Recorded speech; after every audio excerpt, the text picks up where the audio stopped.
Hey everybody, welcome back to the channel. Today I'm with Cobra, who is a local rapper to myself. Me being a producer, we have teamed up and we're going to be talking to you today about why we think that producers and artists should team up more often if we're all going to make it in the music industry. So we'll dive into that in a second. But first of all, Cobra, welcome to my channel. Yeah, nice to see you again, bro. You've probably seen his face on the channel before, to be fair. Plenty of times, and plenty more to come as well. Yeah, we already work together quite a lot anyway. Yeah.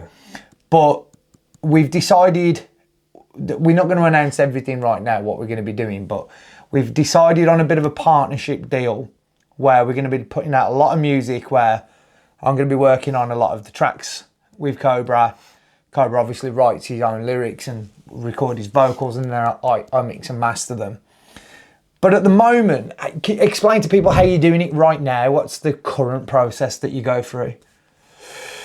So what, including writing and stuff? Yeah, like where you get your beats and things like that. Yeah. So I have a set. Obviously, I'm always looking for beats all the time. You know, every single day really. But I've got a set few producers that I'm quite close with, I'd like to say. I wouldn't say we work together as such. They upload beats to their usual channels. I'm sourcing the internet for beats, etc.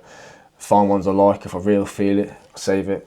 Come to writing the song, and basically that's what I do. Just find a beat, write to it, and then meet yourself. Yeah. So at the moment, are you buying like a standard license, or are you buying exclusive beats, or? Yeah. So lease the beats to what I like, basically, and then that's what I do. And that's one of the things we've actually been talking about, you see, because whilst these beats are brilliant and they're amazing, there's a lot of stories in the news at the moment, in music news, where rightfully and wrong, like there needs to be better terms with the contracts, and there need to be better understanding of the contracts, I think, because a lot of the problems that are rising right now is songs are blowing up, and then out of the blue, a producer's going, you've bought an unlimited beat for unlimited use, but because my sample's on there, blah blah blah. And the other thing I think that's happening a lot lately as well is a lot of these beat makers, not all, obviously there's a lot of really great beat makers,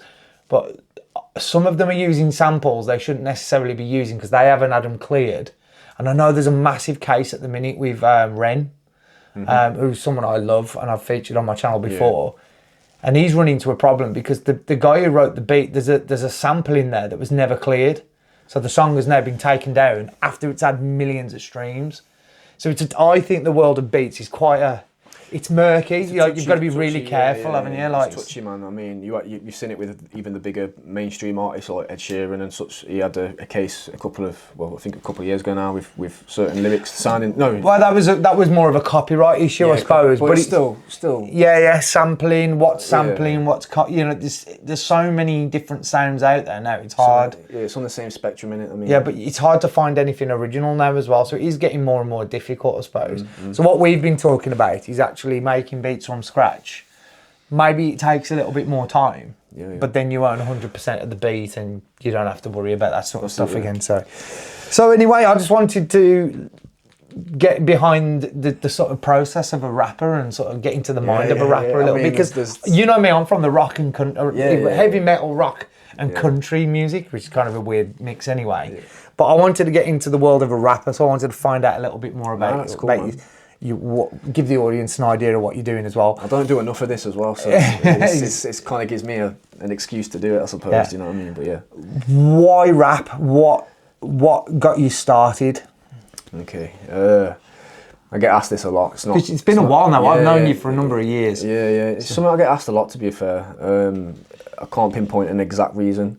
If anything, when I was a kid, I used to hate music. Do you know what I mean? Yeah. Playing Guitar Hero on the Xbox or the Nintendo Wii. Do you know what I mean? Yeah. So you started with rock then? No. Technically, if you're playing Guitar Hero, you started. No, with that's rock. the thing. I never, as a kid, I never used to like it, and I think this is something going forward with the album Observatory that I'm bringing out soon. Yeah. It'll all tie together. But yeah, what started? I've always had a love for rap, let's put it that way. Mainly American rap. Same. But not like the stereotypical rappers that everyone loves in America. I mean, okay, when I'm going to say this, it's like Wiz Khalifa was a big idol of mine when I was a kid growing up. Obviously Wiz Khalifa, Snoop Dogg, 50 Cent.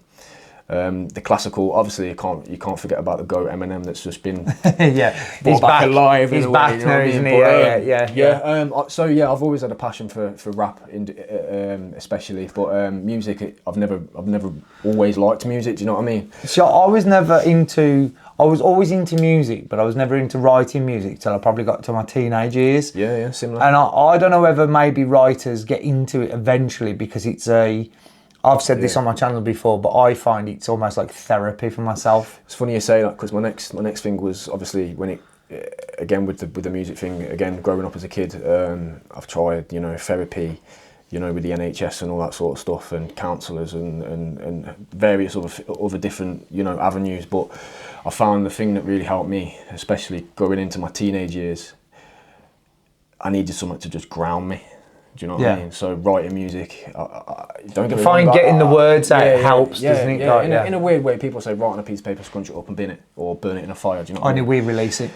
Yeah, exactly. So yeah, that's it. That sometimes can get you into trouble as well, can't it? So we won't go into that too much. Tell you, but yeah. So you kind of said what influences of the kind of rappers, but your music doesn't sound anything like those rappers. Why? Well, so originally it was kind of grime when I first met you, wasn't it? It was like the grime scene was popping. They were more, and now it's kind of developed a little bit. Obviously, as you know yourself, as an artist, you constantly want to get better, you want to improve, and I think back then when I first started doing it, it was more of I wasn't taking it too serious. It was, have a, link up with the boys and have a few drinks and smoke or whatever, and we'll do music. We'll have a play about it for a few beats on YouTube. But yeah, that's it really, man.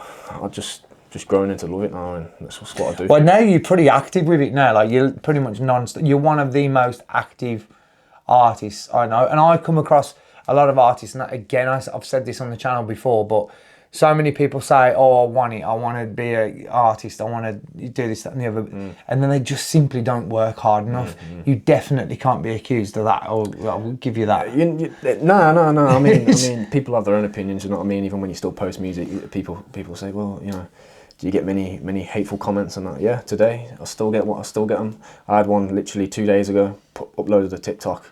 People saying, "Quit, bro. Music ain't for everyone." Do you know what I mean? But oh, let's have a listen to your song. Do you know what I mean? Have you noticed with the people that put these what are you doing? Yeah, the people that put these comments never release music themselves. No. Assholes, man. It's like people that put that to me. I use negative comments as positive. There's no such thing as bad.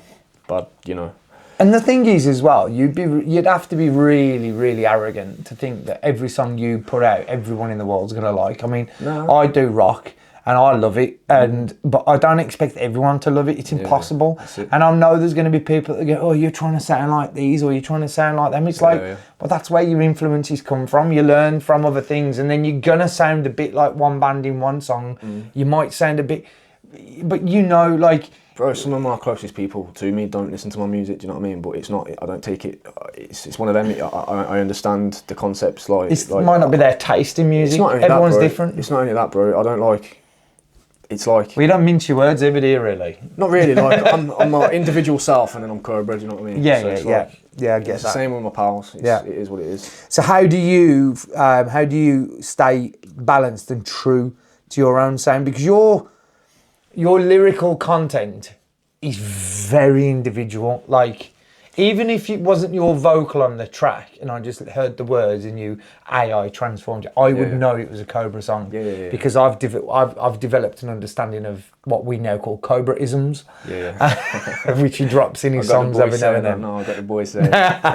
So it's become a thing now. It's a trend now. But how do you stay, because some people will listen to what's trendy and start copying that, but you definitely don't do that. You are your own sound. No, 100%. I agree, and again, it ties in with the negative comments and not even just comments, just negative environments in regards to music or my particular music. Do you know what I mean? But I think it's not necessarily the music. There's a big competition.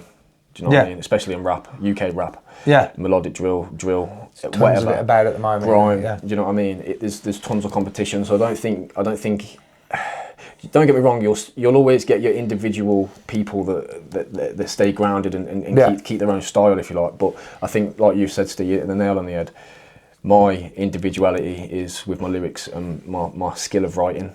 If you listen to me, people love it, some people hate it, but I know the lyrics. I know the answer to this, but based just going off the back of that, how much of your own personal experiences go into your songs, if you had to say as a percentage? Percentage? I'm going to go... See, it's a difficult one because everything I write, in one song there could be 1,000 meanings in that one song, do you know what I mean? So it's not always on par, but I think... I'm just going to go... I'm going to go 82%. I was going to say... Just to be awkward. I was going to say, I think there's quite a lot of, like... Even if it's not necessarily happened to you, like sometimes I think that you use meanings and other phrases that sort of relate to something that has happened. So do you know, like, but you've just written it in a different story. This term, but like in gaming, there's Easter eggs. Oh yeah, like hidden gems. It's a similar thing like that in my lyrics and my music, basically. Yeah, no, get it totally. In a saturated market, and I think we may have answered this already, but in a saturated market, there's a lot of rappers in these genres. How do you stand? How do you try to stand out?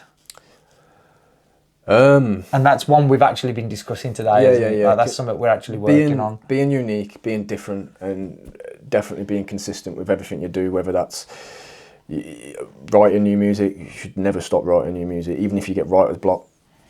Just push through it. Yeah, I'm the same. Yeah. It is evil. It's horrible, and it's like a cloudy experience without having to write music. But I think. I've lost the question. What was the question?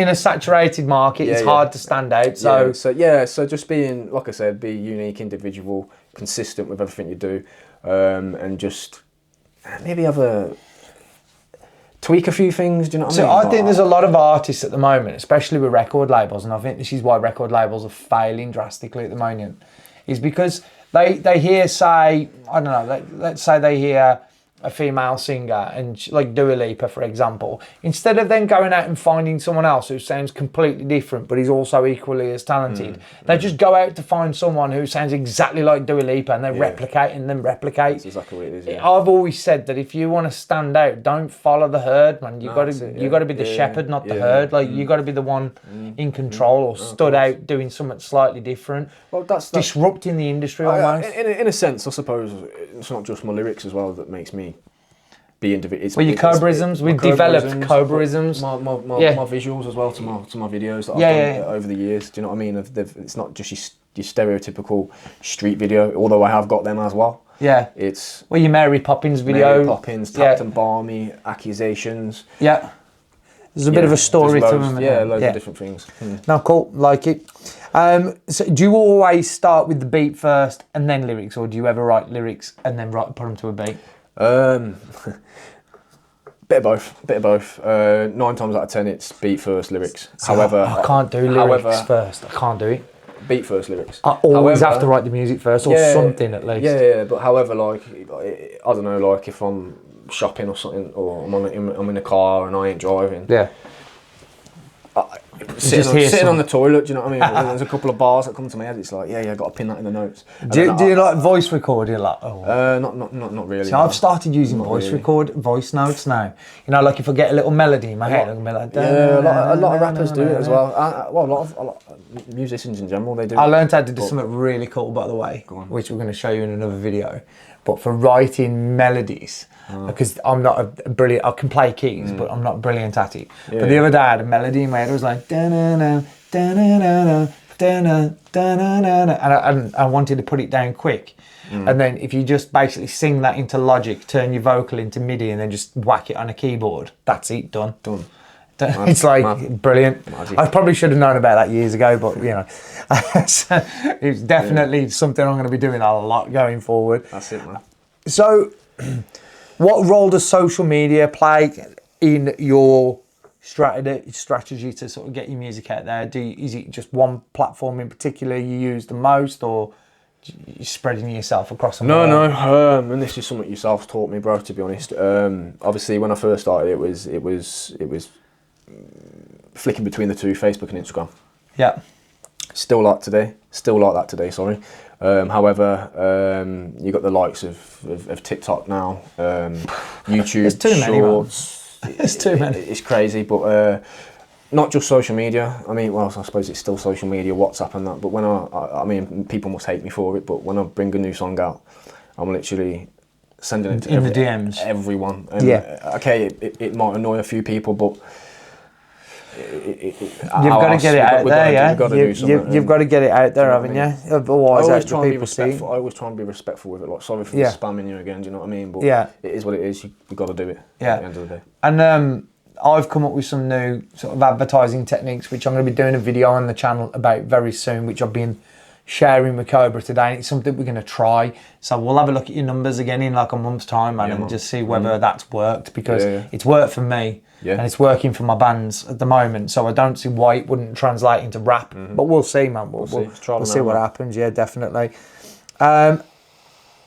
So we've kind of talked about this today, about having more control over your own production and beats and visuals. But when it comes to visuals, even though we've shot videos, because I've shot a lot of your videos, and sometimes it's like the one that's on the screen behind you, where we just literally in a room and we shoot something dead simple, add some effects over it.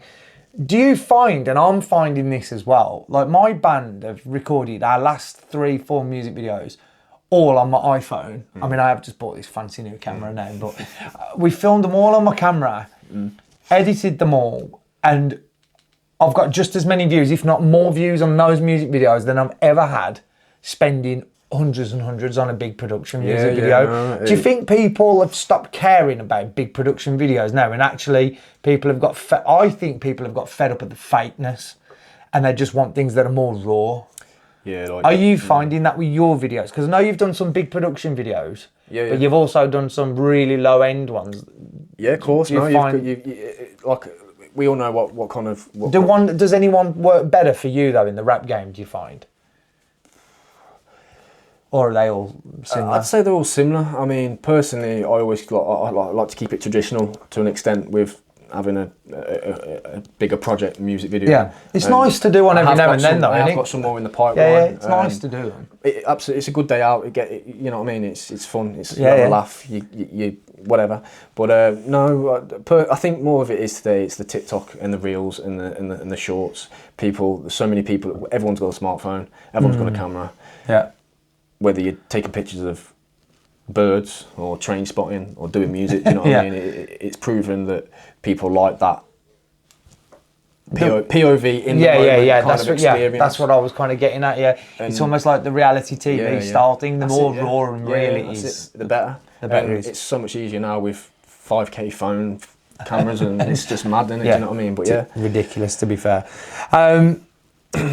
What do you think of the current state of hip hop culture, and where do you think it's heading? I think I've got my answer on this, because I am probably more into hip hop than you might think. But maybe a different style. So I think there needs to be different So we do this in rock. We've got rock, alternative rock. We've got classic rock, heavy rock, blues rock, country rock, southern rock. But we've got all these different categories. Now I know you've got drill and grime, and then you've got hip hop. There doesn't feel like there's enough subcategories inside the hip hop world, because hip hop, to me, being from like born in the mid 80s, hip hop is rap music. It's just all rap music. It's kind of all under the same umbrella.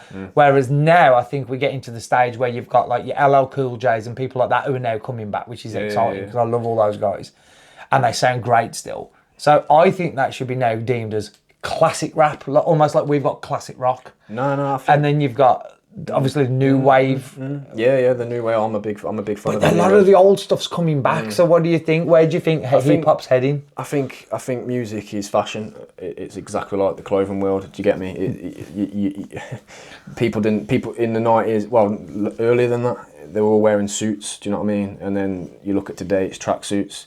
but you get the top hat or the cowboy hat come back in fashion, and it's little snippets of that. And I think music is exactly the same. Yeah, big circle. It does its rounds, and grime ain't dead, man. Do you know what I mean? Like it's still there. It's Gen Z shit. Do you know what I mean? Yeah. It's exactly what it is.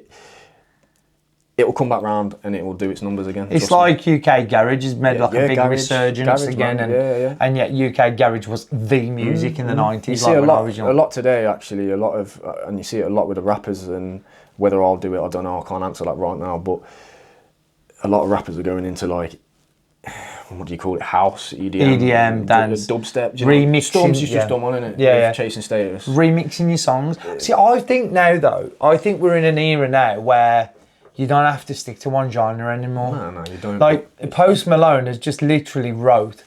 I mean, he's a brilliant hip hop pop artist, but I'm not joking. He's just literally wrote the country album of the decade, like, and he's done it so brilliantly that no one in the country world's complaining about it. Like Beyonce butchered a Dolly Parton song, but and everybody threw up in arms about that. But he's made the transition respectfully, and I think if you can keep reinventing yourself, you can have a longer career in music. Prime example of that, of what you just said about the country thing, that Shabuzi geezer with the whiskey song, exactly, the bar song or whatever. Yeah, country rap is massive. We were only talking a few years ago. Oh, country's going to be massive in a couple of years, or look at it now. Yeah. I mean, it's not massive, but it's on the road. Yeah, and he's getting bigger and bigger over here. I think Post Malone now is going to massively accelerate that. Yeah, and all music is, mate. It's just recycled. Yeah. It just does its rounds, does its fashion. That's it. Simple.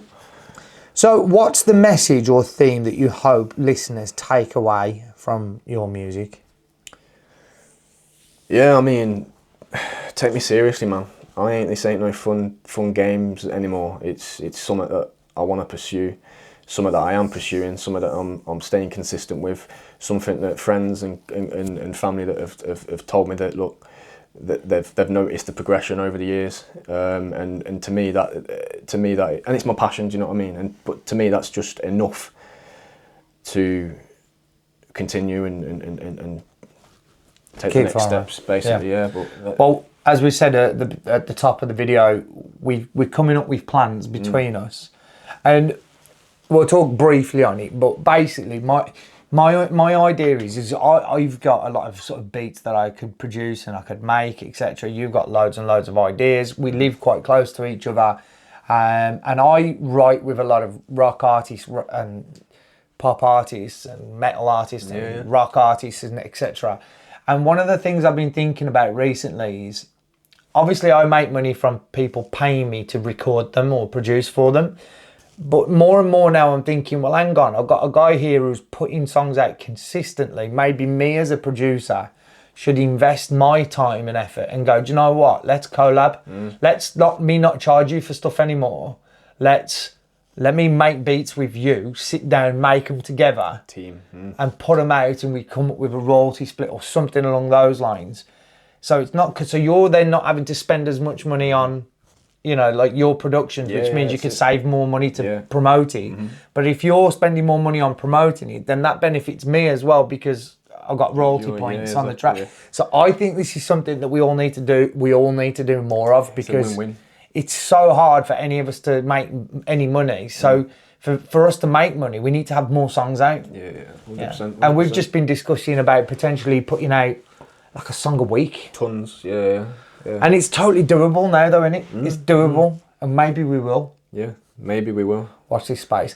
Thanks very much for watching, guys. If you enjoyed these videos, I'm going to be doing more of them. Please like and subscribe to the channel. It's growing every day. We've done another 200 subs in the last 24 hours. So thank you for everybody checking out. I'm going to be doing this, and I've got an online podcast that I'm going to be releasing next week. I've already got my first guests lined up. They're a metal band, so completely different.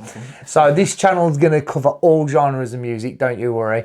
Thanks for watching. See you again soon.